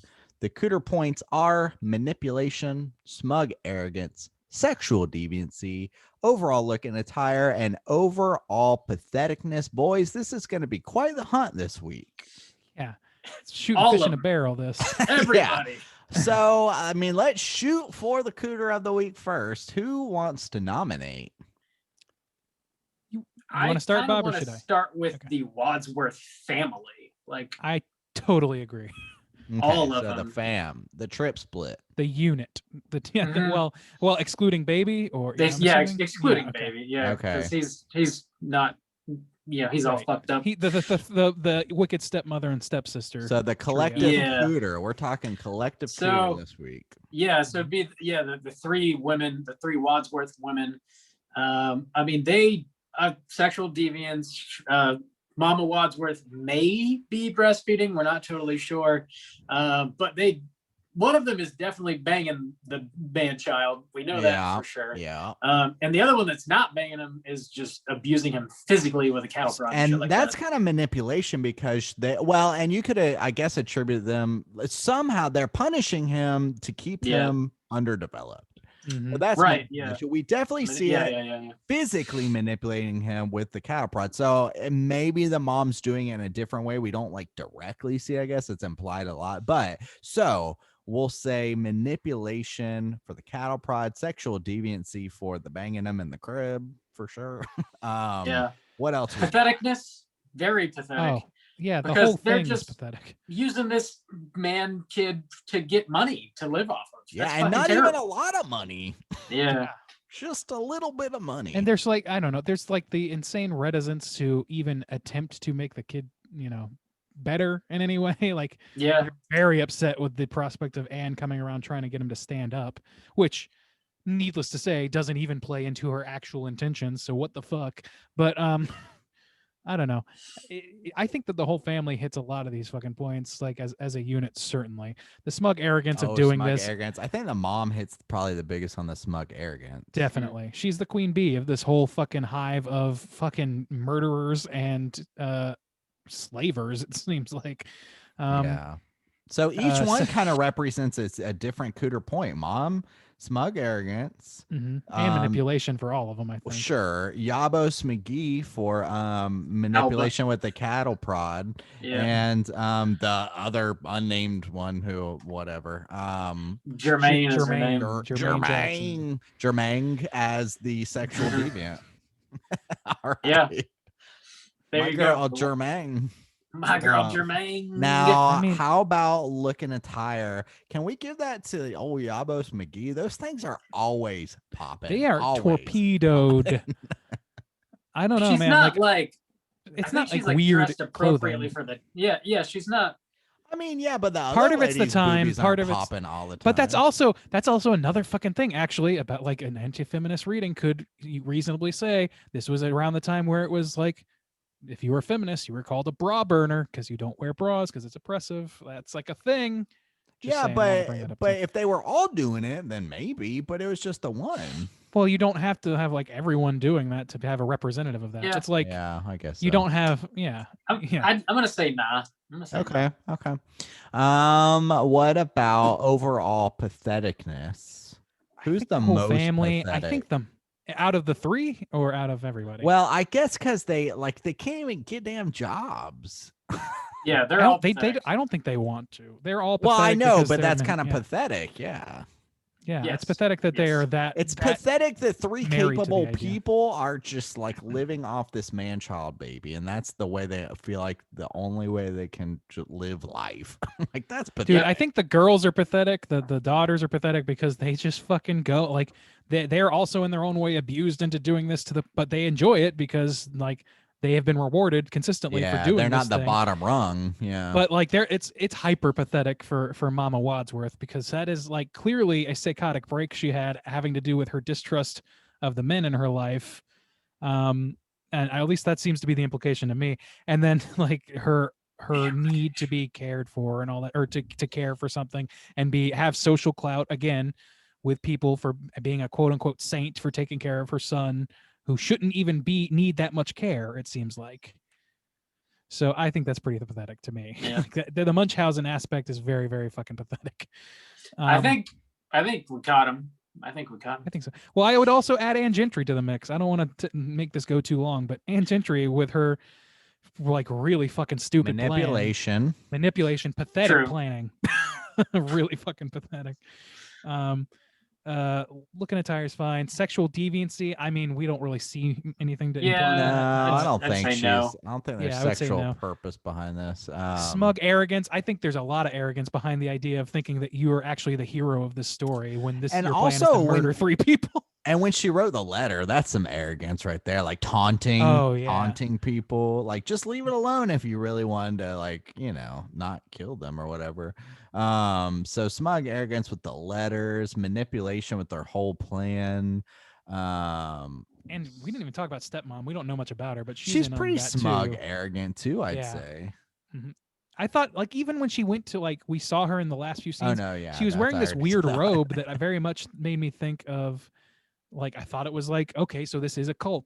She's the queen witch or whatever. She's the supreme and they're gonna do some culty shit. But no, it wasn't even that. She's just wearing a crazy ass fucking Yeah. dashiki or some shit. She's Um, kind of like Cooter Light. Yeah, we just don't know enough. But if she's going along with Anne and she's very adamant about it and almost like coaxing Anne into it, it seemed like I think she can package in as well and be a collective cooter in that. Did we learn? She says it was her fault that her husband is in that state. Did we learn what she did? I don't think we did. No. No, I I don't don't think so. either. Okay, I was gonna see if I could attribute anything to that, but I don't think we did. So okay. Yeah, I guess it's not Mm-mm. important. I mean, who Yeah. to say what's important about this movie? All right. Well, we got them, boys. It's the old fam. What's their name? The Wadsworth women. Wadsworth Women. All right. Mhm. My girl Says Jermaine. Wadsworth was a man. All right. Good hunting. You know what time it is? It's time to let our hair down. Getting into the social hour, talking about what we've been watching this week. Hey gang, what you been watching? Hey, Randy, what you been watching? Oh man, it's been again another light week for me. We've been doing a lot of shit around here. I finished Murder Among the Mormons. Very surprising ending to that. Well, really Right? surprising second episode, I would say. That's where the real surprise was. Oh yeah. And then the third episode just sort of like tied it up, I guess. I don't know what to say about it without spoiling it, but it is a pretty shocking tale. I would argue that maybe it's an hour and a half's worth of material that they squeezed out 3 episodes of for some reason, but they did it, and it was a fascinating story. So if you're interested in true crime, check it out. Rewatched rather Coming to America. Becky had not seen it, and I was trying to prep for the sequel, Nice. which I'm excited for. Yeah. We haven't watched that just yet, but we have watched the original Coming to America, which I forget how sweet that movie is. It's like, it's not the laugh a minute, like slapsticky thing that my mind always wants it to be when I see it scrolled through Netflix or whatever.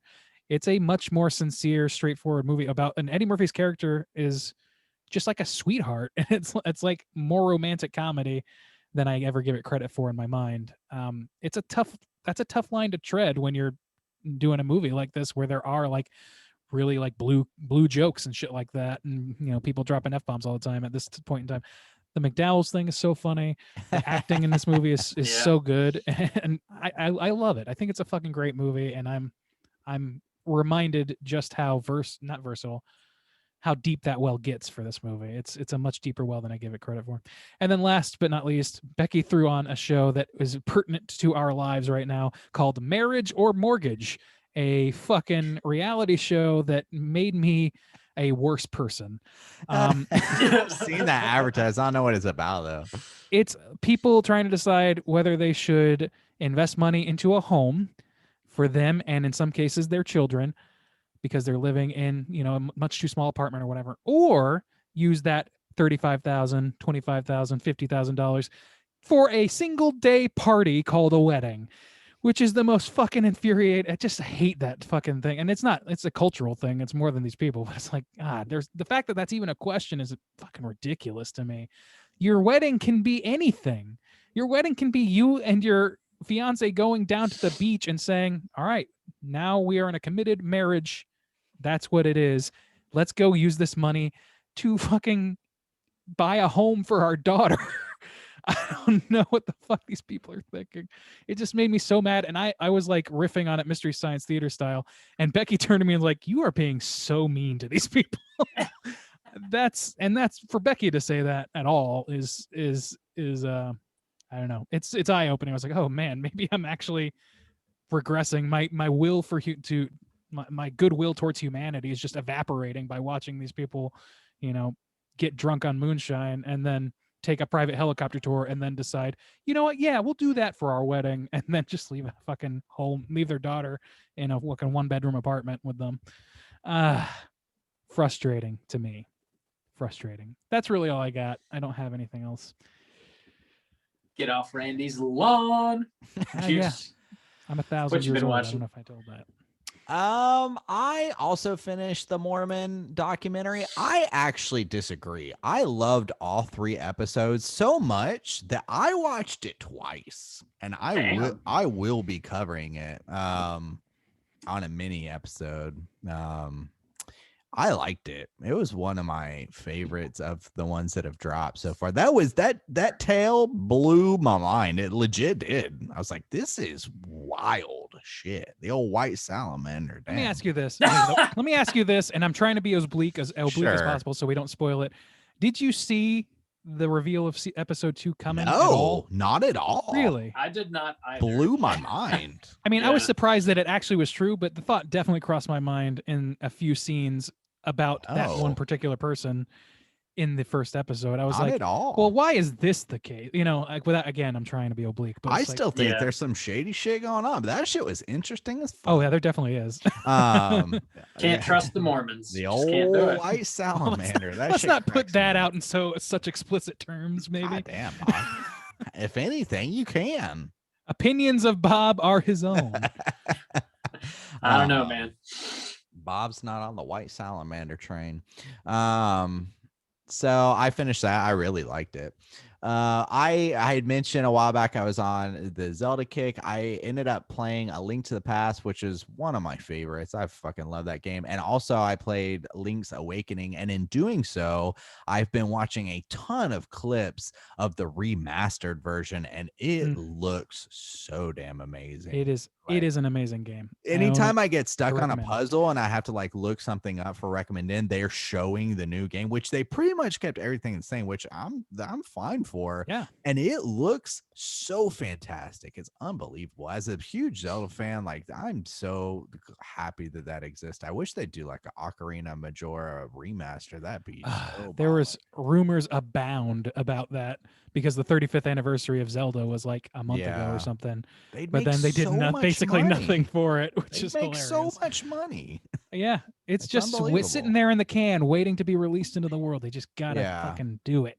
Instead, they're re-releasing Skyward Sword, and Ugh, fans were not happy about good that. Lord, that game's one of the worst.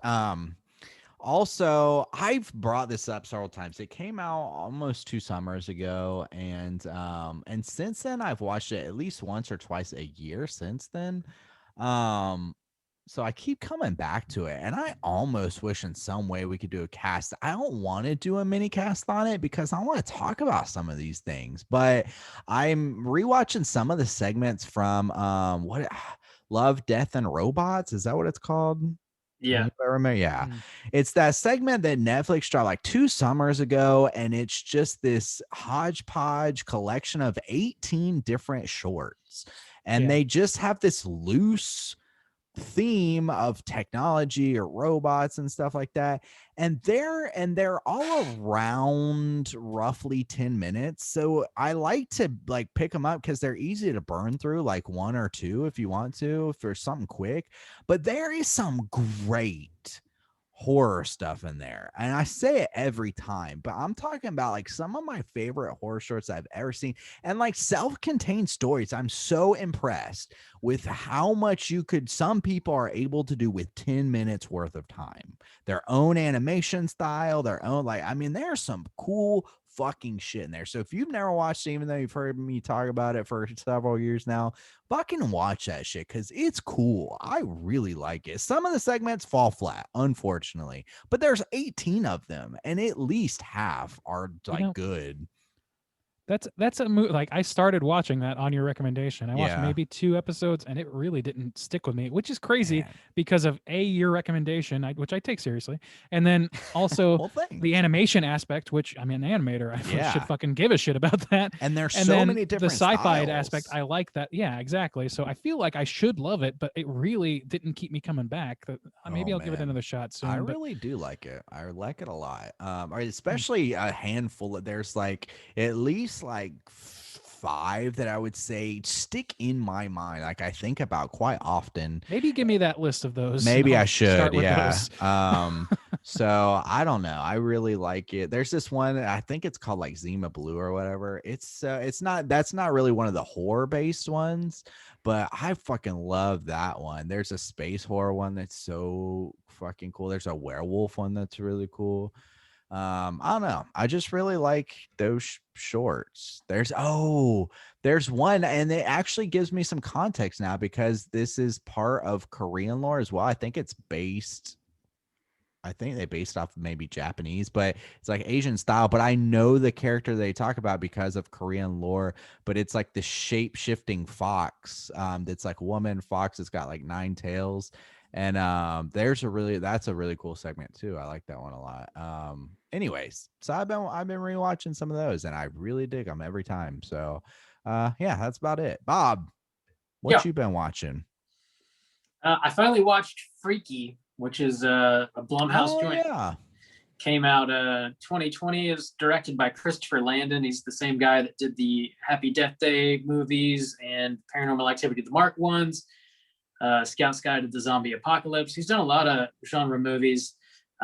This one was pretty solid, man. It's starring Vincent Vaughn. And the concept of this movie is the whole like Freaky Friday meets Friday the 13th. It's like a body swap movie meets a slasher movie, basically.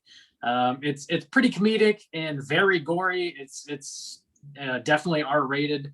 And Vince Vaughn is the serial killer, and he swaps bodies with this like high school girl, and so you have Vince Vaughn playing a teenage girl, and then this little teenage girl playing a big serial killer. So it's an interesting concept. It starts off very strong with the slasher side of things, and they have some like really inventive kills. The middle of the movie sort of leans more into the body swap portion of the plot, and then the ending sort of circles back around to a lot of killings. Pretty enjoyable. I did enjoy it quite a bit. Would recommend checking it out. Do you think? Yeah. Sorry. Do you think that it's an intentional thing that there are all these like horror comedies coming out with plots that are very, very reminiscent of straight comedies that are very like I'm thinking about Happy Death Day to You and how it's closely analogous to Groundhog's Day. Yeah. And then you have this movie. I don't know. I feel like somebody's out there elevator pitching just comedy movies, but with a serial killer in it. It is apparently Christopher Landon who's doing that. Did he do Happy Death Day as well? Yeah, okay. He did both of those. Realize that was okay, so he's got a shtick going. Yeah, he's got a thing, a niche. Can't wait for fucking Austin Powers, but with a serial killer. Dude, I'd watch it. I love some. I would watch it too. I would watch it too. Do I make you Randy? Give fat bastard a fucking butcher's knife, and we'll have some fun. Do I make you Randy? If not, death. I also shout out to Sunray Cinema, hit up a double feature at their drive-in this past Friday. They were showing Jurassic Park and The Matrix, which 2 classics. Don't really need to say much about that. It's a lot of fun. Those are like totally disconnected films, though. That's a weird double feature. Was it Matrix and what? Oh, Jurassic Park. Well, they're sci-fi. Yeah. They're major blockbuster sci-fi films. And they don't necessarily always show movies that are connected. Sometimes I know. Seems like weird flavors to me. It was a solid mix. I enjoyed it. Other than that, I've been watching Stranger Things still. I wrapped up season 2. It is solid. Very, very similar to season 1. This is the first time I watched them both back to back, and they're very, very similar. Still very enjoyable though. Just getting into season 3 again. So we'll see how that goes. Last thing I watched was Lucky, which is one of the movies that Justin and I did like a trailer reaction video for over on YouTube. Yeah. It is currently on Shudder. It was all right. Was our reaction appropriate, Bob? Yeah, I think it was. I think I might have been a little bit more excited about the trailer. It seemed like there was a lot of possibilities with what they give you, and then it turns out like what they give you in the trailer is that's really about it. They don't expand upon the idea at all, really. And the way it ends is just sort of like, well, that's it. Like I don't know. It doesn't really. It's got a point, and then you're like, okay, well, yeah. I guess it's easy to hype Bob up. It's easy to hype Bob up. I want everything to be great. Yeah, he does. You know, which is obviously not the case. You're a very optimistic man. I'm always pulling for these directors, and I want to see new great things, and I like creatives, and I get excited about it. I don't talk about this shit because I don't like it. I get excited about it. It's not terrible though. I'd say check it out, but it's like rush to watch it. It's aight. It's aight. That's all I've been watching. We got one more segment. We got to get into our hotline scream.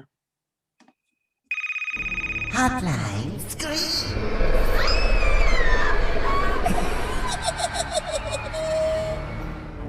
If you are listening and would like to call in and leave a voicemail to be played on this show right here, hit us up at 904-638-3231.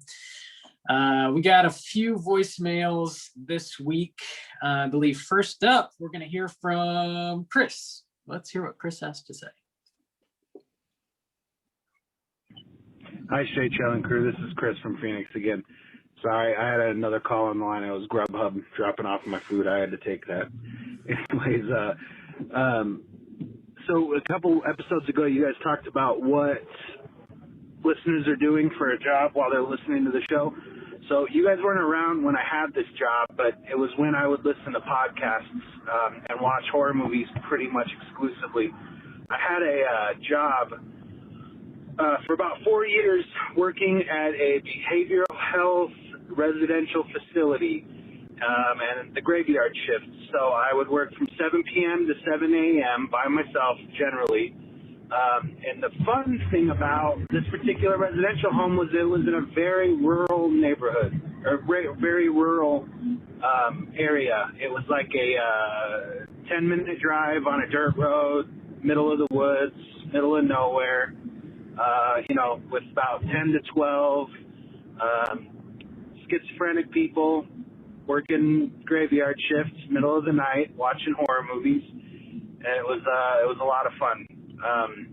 So I couldn't watch horror movies at home because I had my kids. They were really young at the time, and I didn't want them walking in and seeing horrific stuff. So that was entirely pretty much for those 4 years where I watched all of my horror movies.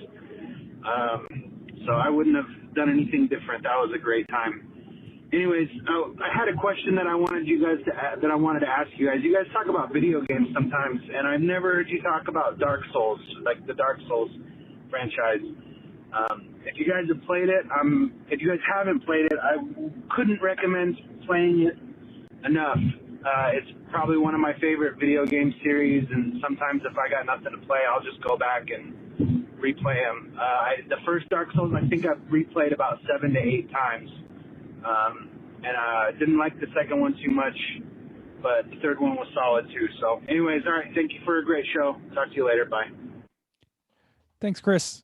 I really want to point out that it's crazy that we now have Chris here talking about his job at a behavioral health center Yeah. as we're talking about this movie and having this Yeah. discussion about mental disorders and things like that.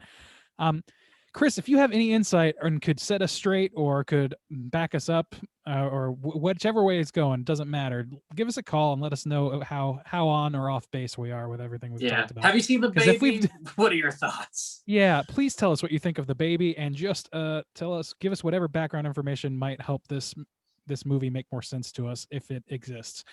Please. That would be great. I would hate to just let a really shitty take sit there like a turd on a platter for all time just because we didn't ask somebody in the know. So please do.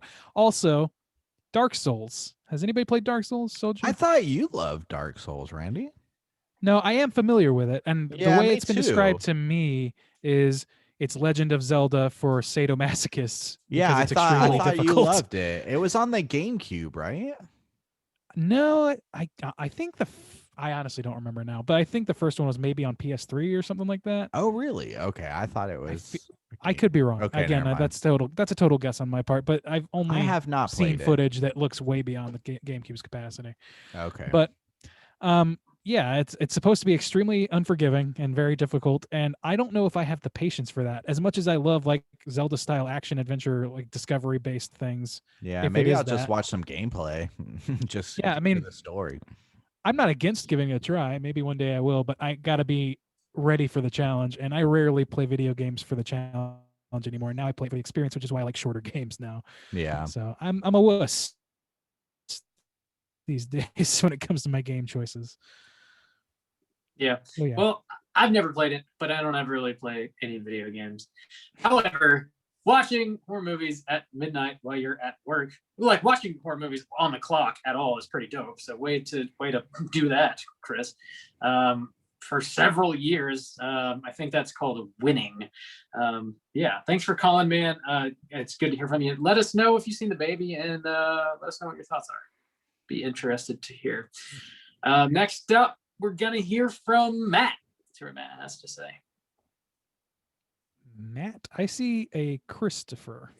That's the one. Play that one. Okay.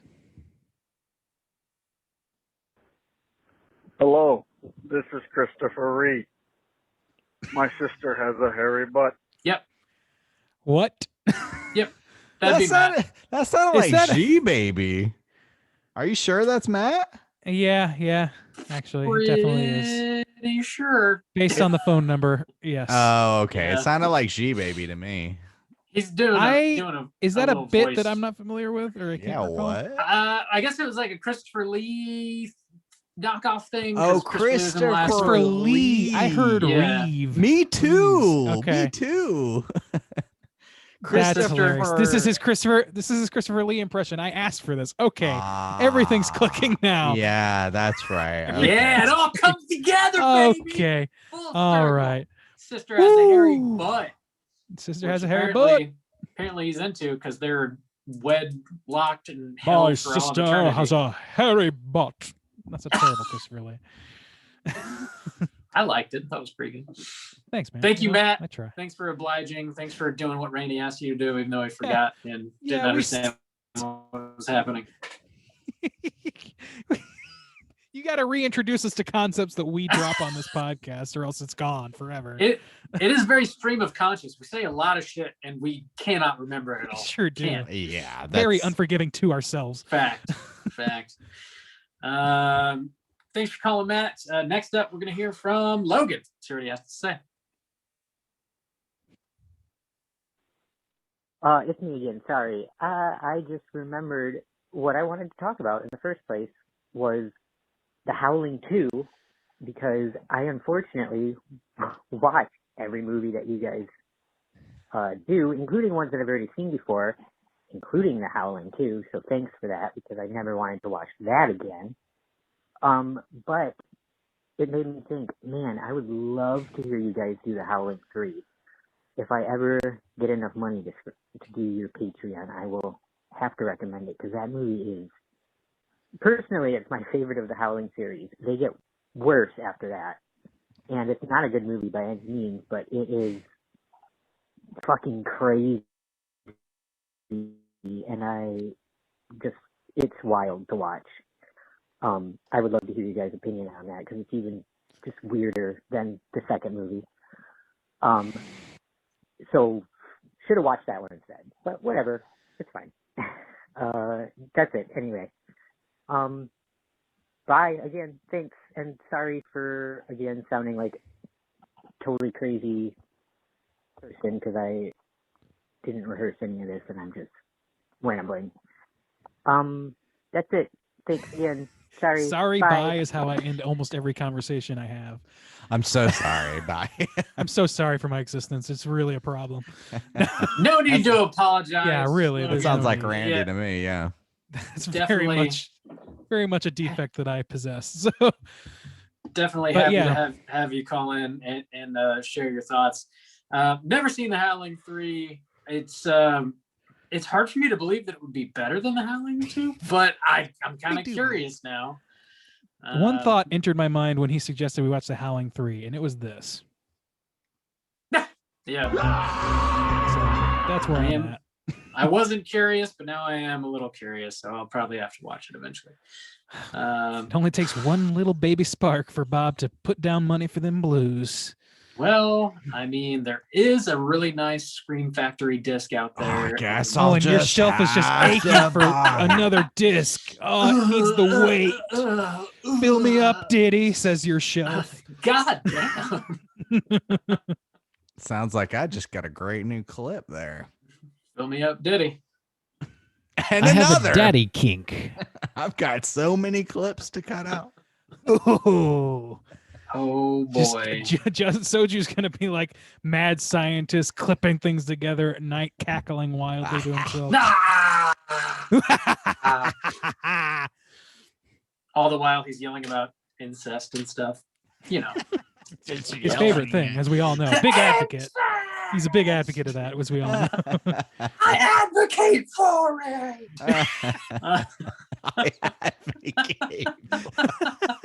I am the advocate. If you didn't know my position, now you know. Somebody outside his house is walking their dog like, okay, time to walk faster. I advocate the fuck out of it. Oh man. Damn. I'm here for you, brother fucker. That's That's a pretty good clip. Soju, I demand you take that one into consideration. I demand. I demand. If you're gonna be clipping for me, and I'm gonna be blowing my own ass up on this shit, then I might as well get some good shit for my own ass up. Cool. Yeah, thanks for calling, guys. Again, if you're listening, want to call and leave a voicemail, hit us up 904-638-3231. Also, another reminder, just one voicemail per person. There's a few of y'all that called a couple times again this week. Just one per person, please. That's all we got this week here at Straight Chilling. Next week, we're going to be talking about the winner of the March poll pick, which was Wicked City. Finally going to be getting into it.